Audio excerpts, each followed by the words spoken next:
What healing practices have you been taught? I keep thinking about early healing practices that I've learned and how useful they are now.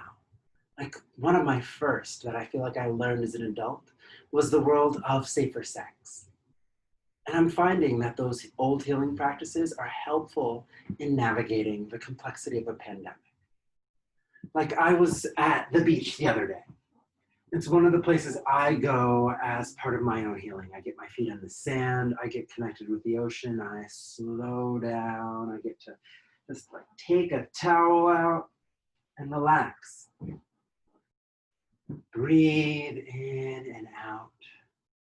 See similar people, eat good food. All of these ways that I care for myself. But while I was at the beach, something ended up happening.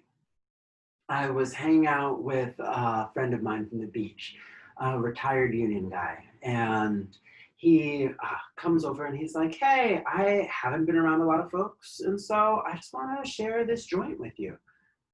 Now, a year ago, nothing, fine, hey, we're all good, let's have a good time. In the pandemic, my mind started spinning and running and saying, can I do this? Is it okay to do this? What can I do? I think it's okay. And so I go forward, I share with him, he shares with me. We have a really fun time. But an hour later, my mind just starts spinning and spinning and spinning. And I say, oops, what did I do? I'm not okay with this. What should I do? How do I fix this? And my mind is going and going and going. And so I lean back into one of those old healing practices from the safer sex world. And I say, okay, well, I need to figure out what kind of risk am I okay taking?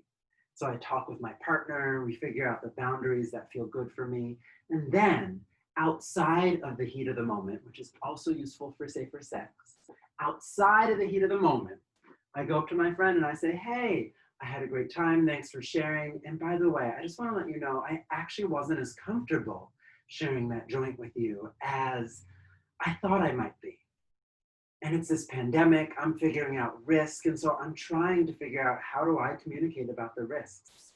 And just like if you have sex with someone and you get into the heat of the moment and you don't use protection and you do an act that you're like, I'm not so okay with that afterwards. Smoking that joint with you, friend, I wasn't so cool with. And it's nothing you did, but I just want to communicate so we can go forward. He got it, he felt a little bad, but then he's like, I see, I understand we're all navigating this moment.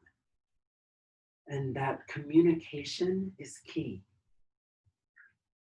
And so that old familiar practice of safer sex has been so useful for me. That old healing practice has been something that I can use. And I am curious, what healing practices have you learned?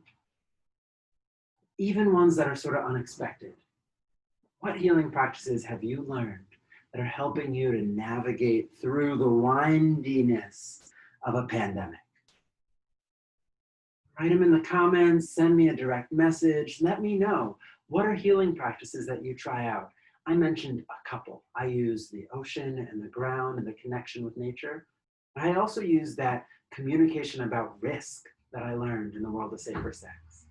What do you use? Let me know in the comments. I'm Matthew Armstead with Culture Works Studios, facilitating groups who are working on justice work to help integrate arts and healing into their path forward. Be well and Ashe, friends.